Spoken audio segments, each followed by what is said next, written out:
अब तो ये नियम ले लिया है कि आठों पहर राधा राधा राधा राधा। तो बोले क्या है ये राधा नाम?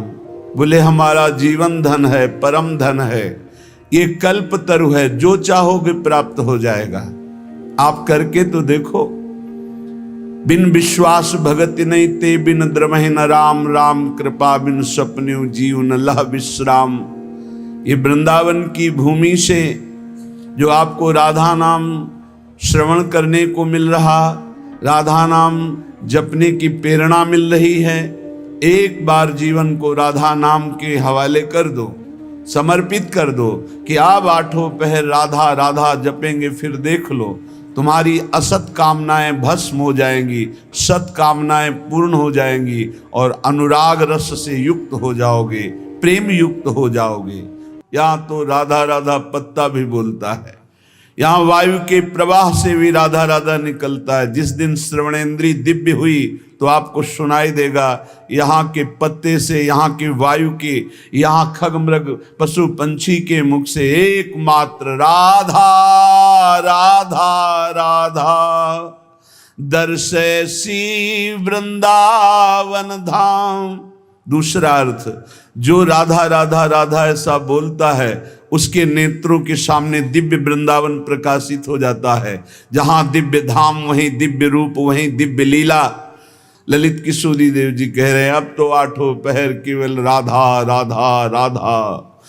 यहां छाती के अंदर लिख लो, हृदय रूपी कागज में लिख लो राधा, और हर समय उसे बांचते रहो, राधा राधा राधा राधा। बहुत सुंदर साधन है।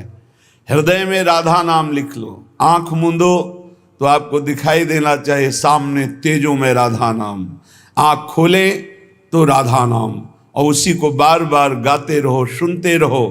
तो राधा नाम अंक आभूषण भूषित कर अंग नाच, राधा नाम लिखी पाटुलिया, ललित किशोरी बाँच साच, राधा नाम सो चितरात।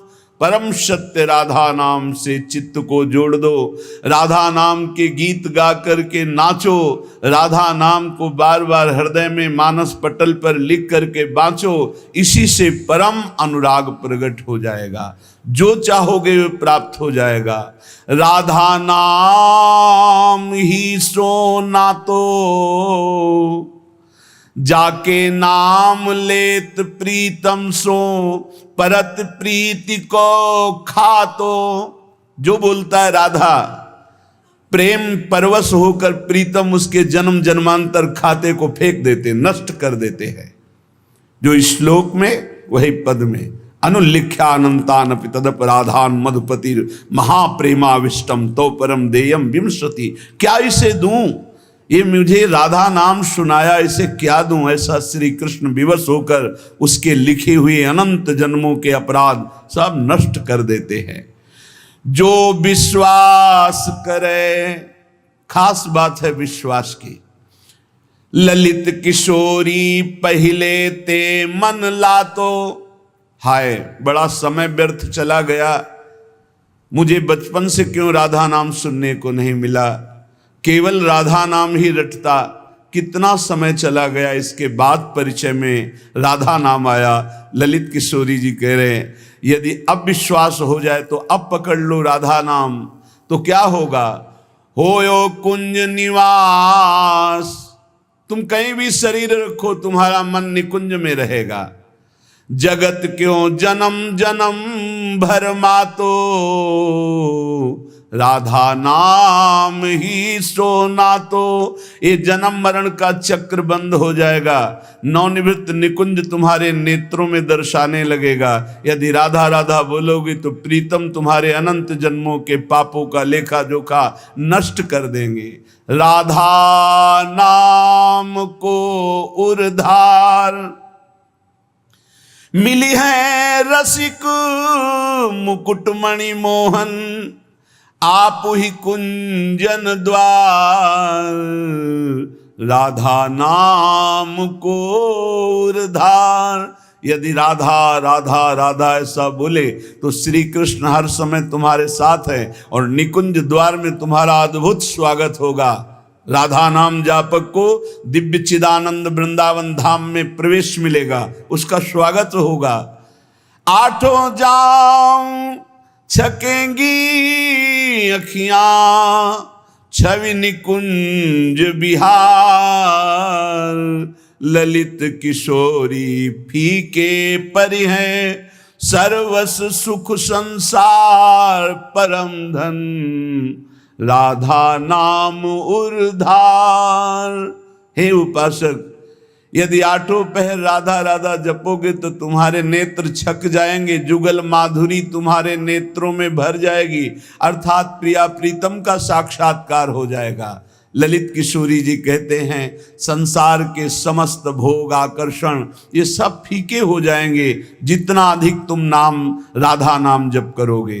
राधा नाम को आधार, आहा रसिक लालवर इसे रटत निरंतर, जान सार को सार राधा नाम को आधार।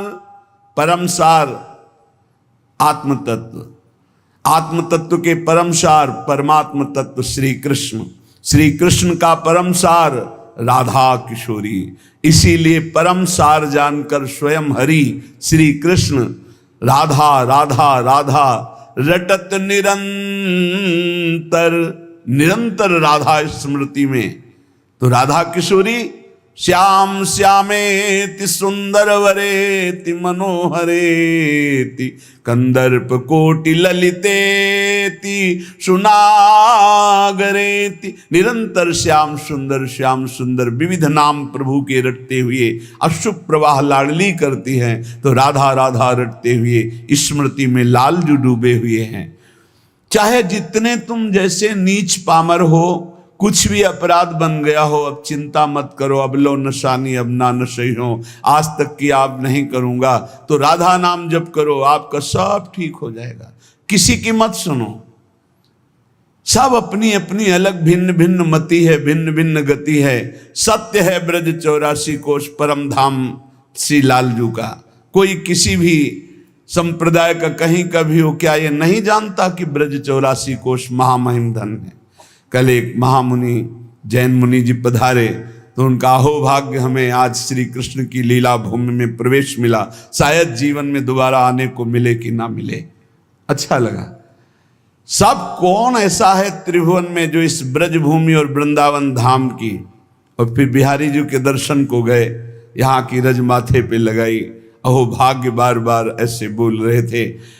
ये चाहे जितना कोई गुणहीन मलिन दीन हो, यदि ये नियम ले ले कि अब लो नशानी अब ना नशई हो और राधा राधा राधा रटे, तो उसे निरंतर श्री लालजू के सानिध्य का अनुभव होने लगेगा, सारे दुख मिट जाएंगे और सच्चिदानंद प्रेम रस में डूब जाएगा।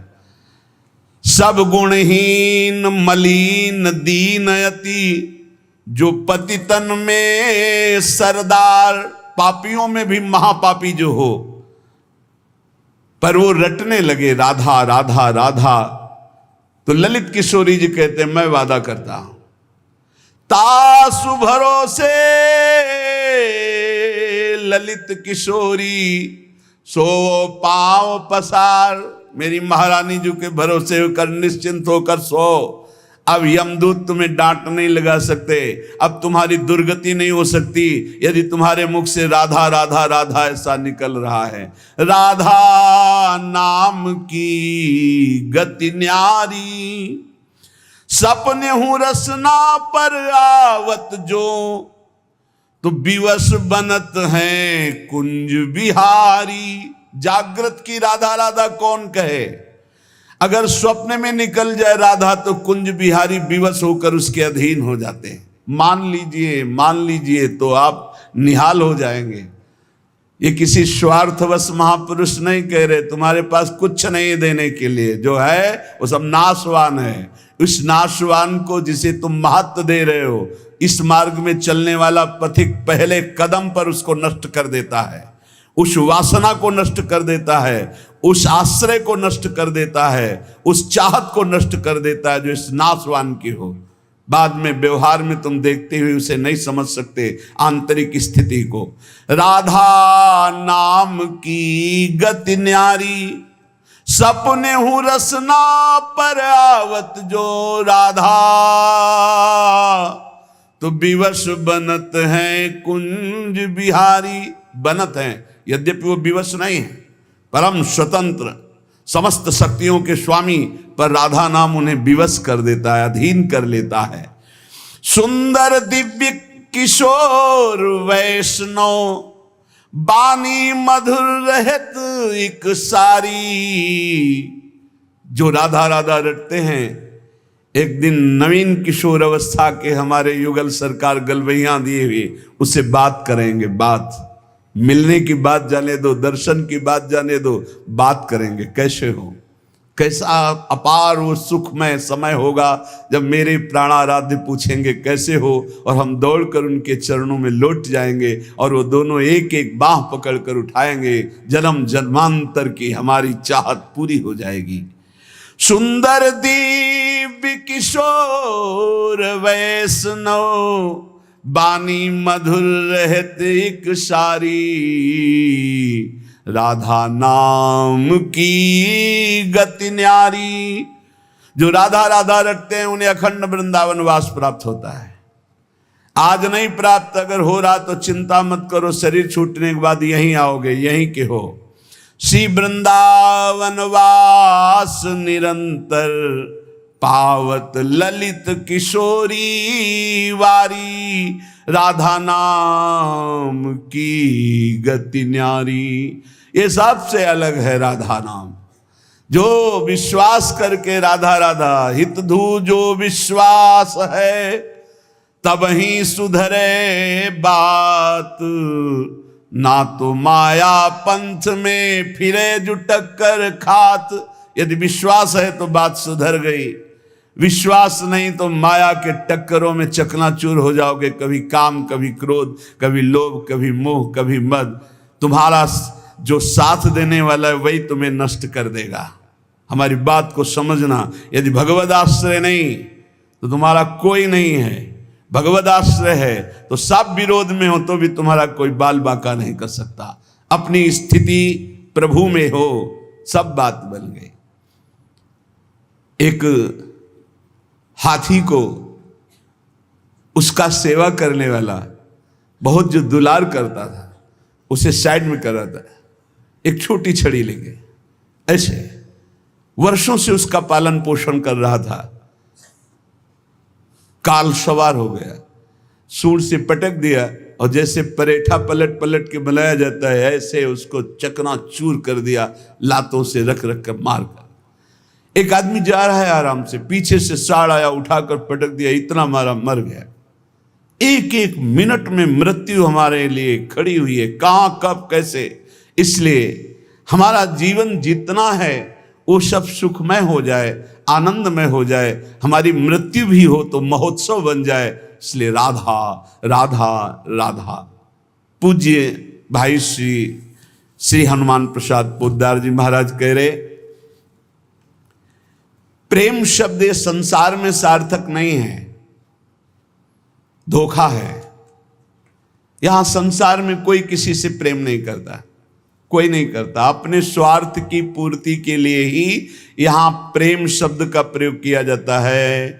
प्रेम केवल केवल सच्चिदानंद से होता है, क्योंकि प्रेम कामना रहितम, प्रेम में कामना नहीं होती, और यहां बिना कामना के प्रेम नहीं होता, इसलिए वो प्रेम नहीं है। वो राग है, वो मोह है, वो आसक्ति है, वो काम है, प्रेम नहीं है। प्रेम सच्चिदानंद में होता है, क्योंकि प्रेम सूक्ष्मतरम, और यहां स्थूल शरीर को लेकर प्रेम किया जाता है।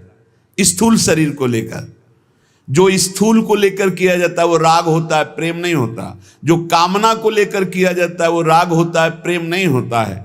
और ये क्रिया स्वरूप है और प्रेम अनुभव स्वरूप है। प्रेम अनुभव स्वरूपम और ये क्रिया स्वरूप है, इसमें क्रियाएं होती हैं। तो ये क्रियाएं मोहाशक्ति से होती हैं। प्रेम अनुभव स्वरूपम, हृदय का विषय, अनिर्वचनीयम, इसमें वचन बोलते हैं।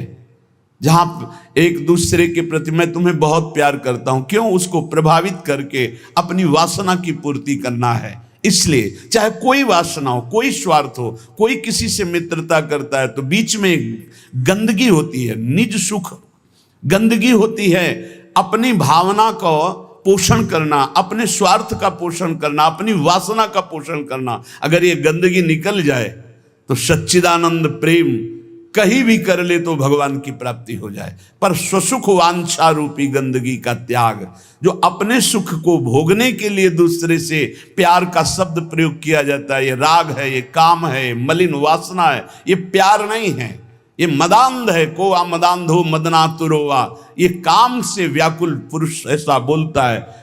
अपनी कामना की पूर्ति, काम का तात्पर्य केवल एक जनेंद्री जन्य नहीं है, हर इंद्री की कामना से युक्त होकर जो किसी से बोला जाता है मैं तुम्हें बहुत प्यार करता हूं, ये केवल वासना का केवल सूचक है। क्योंकि अनिर्वचनीयम प्रेम स्वरूपम, प्रेम कभी कहा नहीं जा सकता कि मैं तुम्हें बहुत प्यार करता हूं। इसलिए प्रेम सार्थक होता है सच्चिदानंद भगवान में। प्रेम शब्द केवल लगता है भगवान में, और यहां जो भी होता है वो राग होता है, काम होता है, आसक्ति होती है, मोह होता है। प्रेम शब्द श्री भगवान में सार्थक होता है, समझ लीजिए। जहां भी प्रेम कोई कहे कि हम आपसे प्रेम करते, तो समझ लेना बहुत कोई न कोई स्वार्थ बुद्धि है, कोई न कोई वासना बुद्धि है, कोई न कोई अपने सुख की बात ये देख रहा है मेरे में, इसलिए कह रहा है मैं तुम्हें बहुत प्यार करता हूं। प्रेम विशुद्ध होता है, कामना मलिन होती है। प्रेम निस्वार्थ होता है और कामना स्वार्थ युक्त होती है। यहां कौन निस्वार्थ प्रेम करता है? यहां कौन विशुद्ध प्रेम करता है? उज्जवल होता है प्रेम और काम मलिन होता है। प्रेम इंद्रियातीत है और काम इंद्रियों से होता है। तो ये प्रेम सार्थक होता है सिर्फ श्री भगवान में। जो आपको बोले कि मैं आपको बहुत प्यार करता हूं, तो समझ लेना ये वासना का खेल खेलने का षड्यंत्र है, ना कि प्रेम। आज इसी षड्यंत्र में फंसकर अपने चरित्र को, अपने जीवन को दूषित किया जाता है और कहा जाता है प्रेमी हैं हम, प्रेमी। प्रेम शब्द को कलंकित किया जाता है। वही प्रेमी हितधाम में थे तो एक जोड़ी आई, उन्होंने कहा कि उन्हें लव मैरिज किया है, आशीर्वाद दीजिए। बढ़िया है। एक साल बाद अकेले दिखाई दिया हमको, भाई अकेले आए आप? बोले तलाक हो गई है। यह है प्रेम।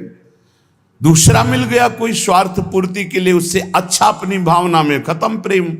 स्वार्थ की पूर्ति को संसार में प्रेम कहा जाता है।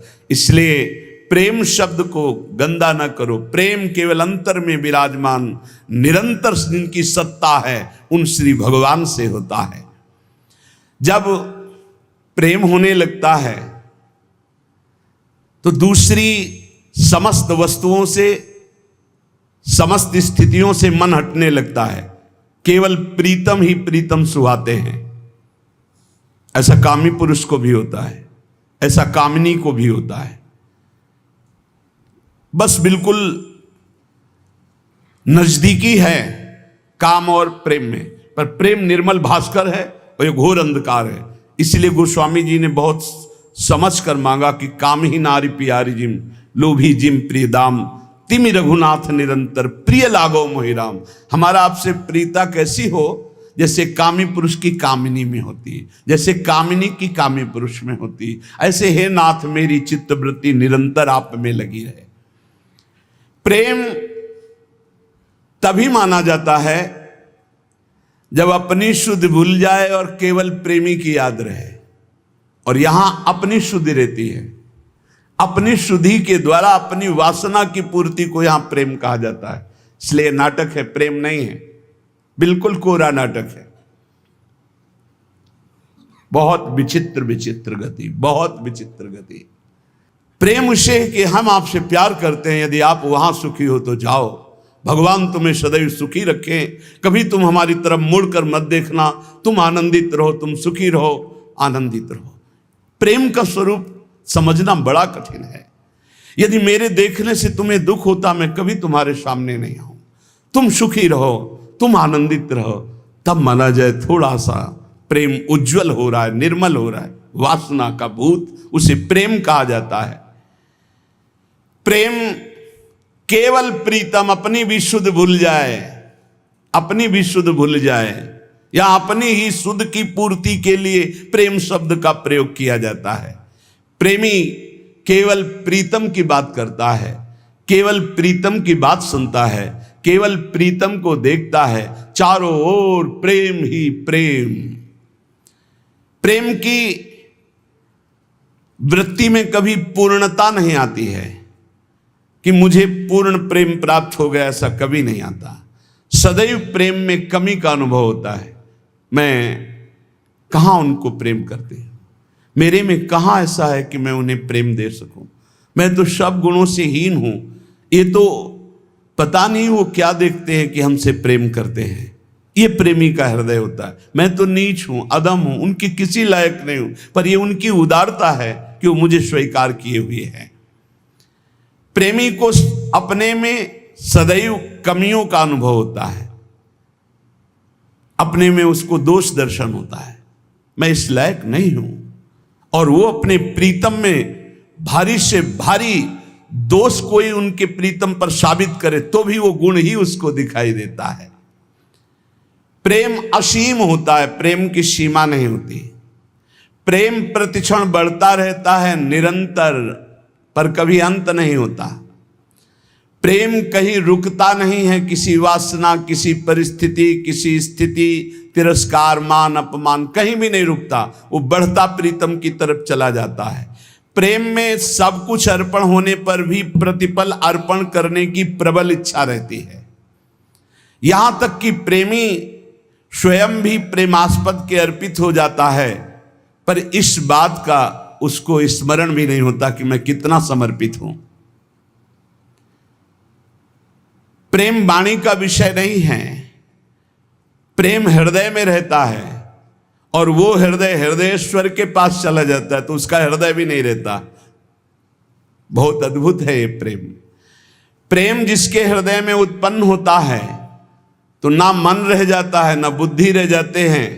मन बुद्धि प्रीतम के पास चले जाते हैं, केवल प्राण धड़कते रहते हैं। प्रेम बड़ी दुर्लभ वस्तु है, ये प्राण देने पर भी नहीं मिलता। ये जिसे मिल जाता है उसके समान त्रिभुवन में कोई सौभाग्यशाली नहीं। जहां कुछ भी अपने लिए चाह है वहां प्रेम शब्द का प्रयोग न किया जाए। स्वार्थ है, प्रेम नहीं। प्रेमी का सुख इसी में है कि मेरे प्रीतम कैसे सुखी हों, तत्सुख सुखित्वम। हमारे जीवन में यदि दुख आए और मेरे प्रभु राजी हैं तो कभी सुख नहीं चाहिए, कभी सुख नहीं चाहिए। मेरे प्रीतम पर क्या परेशानी, प्यारे को जो प्रेम करने वाले उनको क्या परेशानी, क्योंकि प्यारे मेरे चाहते मैं दुखी रहूं, ये दुख समुदाय घेरे रहे, बस जोई जोई प्यारो करे सोई मुई भावे। बहुत कठिन बात है। प्रवचन कर लेना सरल है, प्रवचन सुन लेना सरल है, कि दुख घेरे रहें। एक जन्म के लिए आप प्रभु के लिए थोड़ा हिम्मत कर लो। कैसी भी परिस्थिति आवे, आपका नियम न टूटे, आपका भजन न टूटे। जो नियम बनाओ उसे चलने दो, प्राण चाहे निकल जाए, इस जन्म में भक्ति से पीछे नहीं हटना, तो निश्चित भगवत प्राप्ति हो जाएगी। ये जीवन हमारा भगवत प्राप्ति के लिए है। बहुत सावधान, सुख दुख के ये भाव समुद्र के थपेड़े हैं। कहीं सुख में भूल मत जाना, कहीं दुख में घबराकर भक्ति मत छोड़ देना। आगे आपको बहुत सुख मिलेगा। ये भक्ति दुख सुख देने वाली नहीं, भक्ति सुख दुख में समान स्थिति पैदा करती है। भक्ति भगवान को आकर्षित करती है। और सही मानो, आज तक खुद अपना अनुभव में बता रहा हूं, ये दुख, ये विपत्ति, ये रोग, ये नाना प्रकार का तिरस्कार, निंदा, यही ऊंचाई पर चढ़ाती है, यही सच्चाई पर चढ़ाती है, यही सच्चा शरणागत भक्त बनाती है। इसलिए जिसके जीवन में दुख है, विपत्ति है, नाना प्रकार की प्रतिकूलताएं हैं, डरना मत। तुमको उस ऊंचाई पर भगवान चढ़ा रहे हैं जहां तुम चढ़ ही नहीं सकते थे। सुख और सुविधा ये दुलार है। जैसे कोई बच्चा बहुत रोने लगे तो टाफी पकड़ा दे। सुख सुविधा अनुकूलता प्रणाम नमस्कार ये हमारे प्रभु का दुलार है। दुख प्रतिकूलता तिरस्कार अपमान विपत्ति ये कृपा है। और कृपा पात्र ही विश्व विजयी होता है। कृपा पात्र ही काम क्रोध लोभ मोह मद का नाश करता है। इसलिए सदैव अपने आराध्य देव की निष्ठा में रहे। त्रिपुरदास जी का एक नियम था, वो श्रीनाथ जी के चरणामृत का रोज पान करते थे। हमेशा चरणामृत अपने पास रखते थे। बिना जबान में चरणामृत गए वो अन्न जल नहीं रखते थे। वैसे ये नियम रखने की बात प्रायः सबको कही है। श्री जी का चरणामृत गुरु जी का चरणामृत जरूर पास रखना। जिसके पास चरणामृत की सुविधा न हो तो हम चरणामृत कुंड का नाम ले रहे हैं। मानसरोवर, राधा कुंड, श्याम कुंड, ये जो कुंड हैं इनमें हर संतों के चरणामृत है। ब्रज 84 कोस के बड़े बड़े सिद्ध संत जो चरणामृत नहीं देते वो भी इनमें स्नान करते। वो भी जब जाते हैं तो आचमन और चरण धोते। इन कुंडों का जल रख लो, एक एक बूंद रोज अगर मुख में डालोगे एक एक बूंद तो आपका चरणामृत पान का नियम पूरा हो जाएगा। और राधा वल्लभ जी, बांके बिहारी राधा रमन जी, यहाँ तो करुणा बरसती। आप चले जाओ पात्र लेकर और हाथ जोड़कर प्रार्थना करके मांगो तो आपको चरणामृत मिल जाएगा। अगर इतना चरणामृत मिल जाए उसमें आप जल मिला ले तो आप वर्षों उसी को चलाते रहें, जल मिलाते रहें चलाते रहें, वो चरणामृत ही होता है। एक दिन संयोग की बात, जब आप भोजन करने के लिए गए तो जो श्रीनाथ जी के चरणामृत का पात्र था, वो जो चरणामृत मांगते थे मिल जाता था, सेवक देते थे। बोले आज तो चरणामृत खत्म हो गया।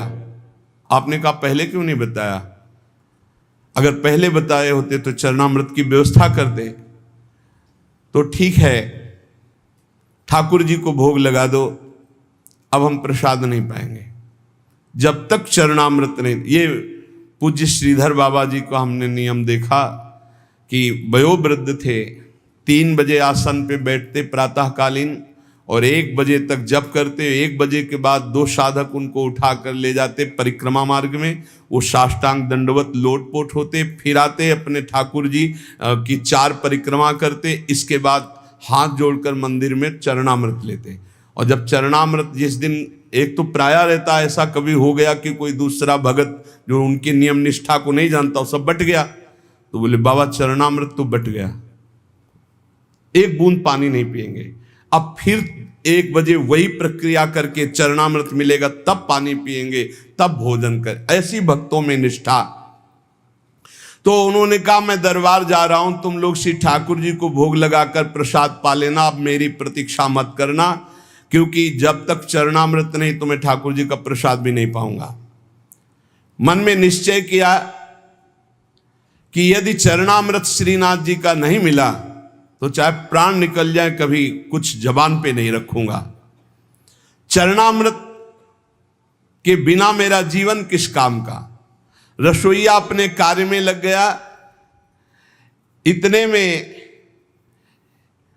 स्वयं श्रीनाथ जी 10 वर्ष के बालक का रूप रहकर पात्र में चरणामृत अपना जतिपुरा से लेंगे, वहां पहुंचे और कहा सुनो ये 3 पात्र रखे हैं, त्रिपुरदास जी को बता देना, इसमें श्रीनाथ जी का चरणामृत, इसमें महाप्रभु वल्लभाचार्य जी का चरणामृत, और ये तीसरे पात्र में श्रीनाथ जी का उच्छिष्टामृत। उनको बुला लो और पवाओ। और ये तीनों थैलियां भेजी गए। बालक ऐसा कह के चला गया। त्रिपुरदास जी को बुलाने के लिए गए। त्रिपुरदास जी दरबार में थे, एकांत में आए और उनका मैंने कहा था कि बिना चरणामृत के हम प्रसाद नहीं पाते, क्यों हमको तंग कर रहे हो?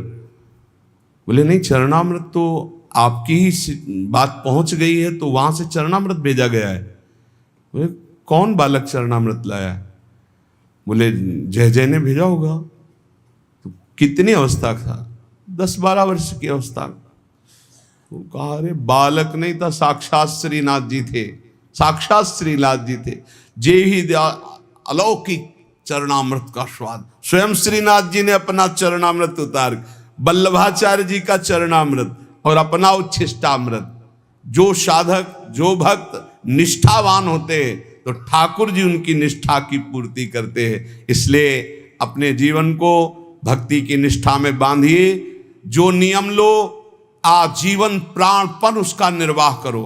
ठाकुर सेवा का, संत सेवा का, चरणामृत का जो नियम लो, कुछ नियम जीवन में होने चाहिए, कुछ नियम होने चाहिए जो जीवन भर चलने चाहिए, चाहे बीमार हो चाहे जैसी स्थिति हो, वो नियमावली नहीं टूटना चाहिए। उन नियमावली से ही भगवान रीझ जाएंगे। नेम से ही प्रेम होता है और फिर प्रेम में कोई नेम नहीं रहता। इसलिए उपासक नियम पूर्वक, दृढ़ता पूर्वक भक्ति करे, खूब नाम जप करे और इसी जन्म में भगवत प्राप्ति करे, ऐसा दृढ़ निष्ठावान बने। शेष चर्चा आगे। श्री राधा वल्लभ लाल की।